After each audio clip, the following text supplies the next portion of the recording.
Edaran Kepala BKN nomor 6 tahun 2025 tanggal 4 September 2025 tentang tata cara penetapan NIP 3K paruh waktu telah terbit. Pada poin kelima, telah dipaparkan dokumen-dokumen yang harus dipersiapkan sebagai persyaratan oleh calon P3K paruh waktu. Ketentuan lengkapnya bisa dibaca pada edaran tersebut. Namun, yang ingin saya jelaskan adalah dari 7 persyaratan dokumen tersebut yang perlu dipersiapkan oleh calon P3K paruh waktu hanya 6 dokumen, yaitu 1. Pas foto terbaru, pakaian formal dengan latar belakang merah. Tidak disebutkan jenis pakaiannya, tapi saran saya kalau mau aman, pakai kemeja putih berdasi atau berjas. Untuk latar belakang pas foto, wajib berwarna merah.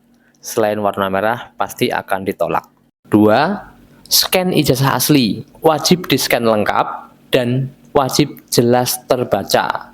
3. Scan transkrip nilai asli, wajib di-scan lengkap dan wajib jelas terbaca.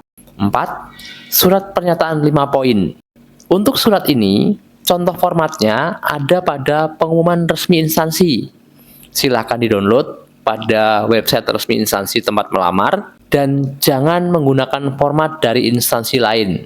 5. SKCK yang masih berlaku ditulis dengan keperluan persyaratan pengajuan NIP 3K paruh waktu. Untuk SKCK biasanya berlaku sampai dengan 6 bulan. SKCK biasanya diterbitkan oleh Polres lokasi tempat tinggal calon peserta P3K paruh waktu. Yang keenam, surat keterangan sehat dari dokter. Surat ini wajib berasal dari rumah sakit pemerintah, bukan dari puskes. Dengan tertulis keperluan, persyaratan pengajuan NIP 3K paruh waktu. Pada edaran ini, tidak disebutkan untuk surat keterangan kesehatan rohani atau surat bebas nafsa. Artinya, kedua surat ini tidak diperlukan. Cukup menggunakan surat keterangan sehat dari dokter yang berasal dari rumah sakit pemerintah. Rumah sakit pemerintahnya bisa tempat calon P3K paruh waktu bekerja atau berasal dari rumah sakit pemerintah tempat calon P3K paruh waktu tinggal. 6 dokumen di atas akan diupload pada saat calon P3K paruh waktu mengisi daftar riwayat hidup atau DRH pada akun SSCASN masing-masing. Sedangkan untuk dokumen ketujuh, yaitu Surat Pernyataan Rencana Penempatan atau disingkat SPRP, itu dibuat oleh pejabat pimpinan tinggi Pratama. Nanti formatnya akan disediakan oleh PKD atau PKPSDM atau PKPP dan ditandatangani oleh pejabat tinggi Pratama, bukan oleh calon P3K paruh waktu. Jadi surat ini tidak untuk masing-masing perorangan, tapi akan per instansi.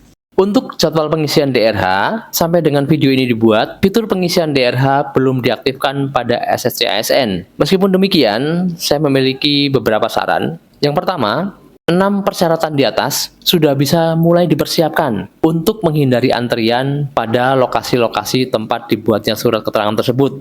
Contohnya untuk SKCK dan untuk surat keterangan sehat dari dokter. Yang kedua, pantau website resmi instansi. Jika nanti sudah ada pengumuman resmi dan fitur pengisian DRH sudah diaktifkan, silahkan cermati berkasnya apakah sudah lengkap dan segera diupload dengan teliti. Mengingat, pengusulan P3K paruh waktu ini pesertanya cukup banyak.